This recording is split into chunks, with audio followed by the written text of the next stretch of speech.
নমস্কাৰ বন্ধু-বান্ধৱীসকল, welcome back to my YouTube channel. আপোনালোকৰ বাৰু মনত আছেনে 2016 চনৰ ছেমিফাইনেলৰ কথা, যিখন হৈছিল ৱেষ্ট ইণ্ডিজৰ লগত। আৰু সেই খেলখনত ইণ্ডিয়াক বাৰে বাৰে প্ৰতাৰণা কৰিছিল এটা বস্তুৱে। কি হয় ভিডিঅ'টো সম্পূৰ্ণ চাওক। সেইদিনাখন ৱেষ্ট ইণ্ডিজক টাৰ্গেট দিছিল ইণ্ডিয়াই 192 ৰান আৰু বিৰাট কোহলি কেপ্টেইন আছিল। কিন্তু সেই কেচখনত ইণ্ডিয়াই 5টা কেচ ধৰিবলৈ সক্ষম হৈছিল, কিন্তু মাত্ৰ 2টা কেটছে স্ক'ৰবোৰ্ডত সংযোগ হ'ল।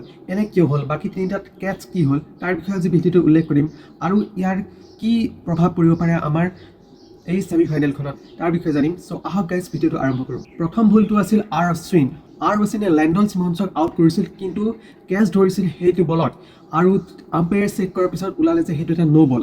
দ্বিতীয় ভুল, 15 নম্বৰ অভাৰত হাৰ্দিক পাণ্ডিয়াই এটা বল মাৰিছিল আৰু সেই বল মাৰোঁতে এটা কেটছ উঠিছিল আৰু পিছত আম্পায়াৰে চেক কৰোঁতে দেখা গ'ল যে সেইটো এটা ন' বল। তৃতীয় ভুলটো আছিল 18 নম্বৰ অভাৰত ৰবীন্দ্ৰ জাদেজাই এটা সুন্দৰ কেটছ ধৰিছিল বাউণ্ডেৰীত, কিন্তু আকৌ চেক কৰি দেখা গ'ল যে তেওঁ বাউণ্ডেৰীৰ লাইনত ক্ৰছ কৰিছে, মানে বাউণ্ডেৰীৰ যোনডাল ৰছীত তেওঁ ভৰি লগাই দিলে আৰু সেয়া আউটৰ পৰিৱৰ্তে হ'ল এটা বিশাল 6। এই তিনিটা জীৱনদানৰ সহায়ত চিমন্সে 82 ৰান কৰি ভাৰতৰ ছেমিফাইনেল জিকাৰ সপোন সাৰ্থক কৰি দিছে। সেই কথা মনত পেলাই শ্ৰীধৰ যিটো আগৰ ফিল্ডিং কোচাৰ আছিল, তেওঁ এতিয়াও সেই কথা মনত পেলাই আৱেগিক হৈ পৰা দেখিবলৈ পোৱা যায়। 2016 চনৰ তুলনাত ভাৰতীয় বেটিং লাইনআপটো আগৰ 16 চনতকৈ বহুত উন্নত মানৰ হৈ গৈছে।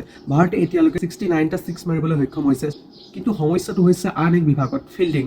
আগৰ খেলখনতো আপোনালোকে নিশ্চয় মন কৰিছে, যিখন ৱেষ্ট ইণ্ডিজৰ লগত হৈছিল, অভিষেক শৰ্মাই 2টা গুৰুত্বপূৰ্ণ কেটছ মিছ কৰিছিল। আপুনি জানি আচৰিত হ'ব যে এইবাৰ খেলত বিশ্বকাপত 20টা দলে অংশগ্ৰহণ কৰিছিল আৰু ফিল্ডিঙৰ তুলনাত বা কেটছ ধৰাৰ তুলনাত ভাৰত মাত্ৰ 15 নম্বৰত আহিবলৈ সক্ষম হৈছে। আনকি ইটালীৰ দৰে নতুন দলটো ভাৰতৰ তুলনাত আগবাঢ়ি আছে। ভাৰতৰ আমি ফিল্ডিং যদি চাবলৈ যাওঁ, তেনেহ'লে ইয়াৰ কেটছ পাৰ্চেণ্টেজ মাত্ৰ 71.3%। মাত্ৰ 33টা কেটছ ধৰিছে, 13টা কেটছ মিছ কৰিছে। ইয়াৰ বিপৰীতে ইংলেণ্ডৰ কেটছ ধৰাৰ পাৰ্চেণ্টেজ হ'ল 87, যথেষ্ট ইণ্ডিয়াতকৈ বেছি। চ' এই ক্ষেত্ৰত আমি গুৰুত্ব দিব লাগিব। বৃহস্পতিবাৰে কি হয় দেখা যাব, প্ৰতিশোধ হ'ব নে পুনৰাবৃত্তি হ'ব তাকহে লক্ষণীয়। শ্ৰীধৰৰ মতে বুমৰাৰ দৰে এটা বিশ্বমানৰ বলাৰ আছে, যি আমাৰ ফিল্ডিংটো বেয়া কৰিলেও তেওঁ মেনেজ কৰি দিয়া হয় দেখিবলৈ পোৱা গৈছে।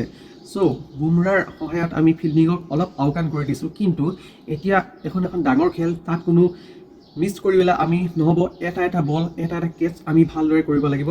তো যদি এনেদৰে মিছ কৰি গৈ থাকোঁ, তেনেহ'লে আমাৰ হাতৰ পৰা এইখন ছেমিফাইনেল গুচি যোৱাৰ সম্ভাৱনা আছে। চ' সেইবাবে ফিল্ডিঙত আমি যথেষ্ট গুৰুত্ব দিব লাগিব।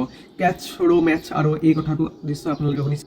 আপোনাৰ কি ধাৰণা, ভাৰতে এইবাৰ ফাইনেলত প্ৰৱেশ কৰিব নে নকৰে, আপোনালোকে কমেণ্ট কৰি জনাব। ধন্যবাদ।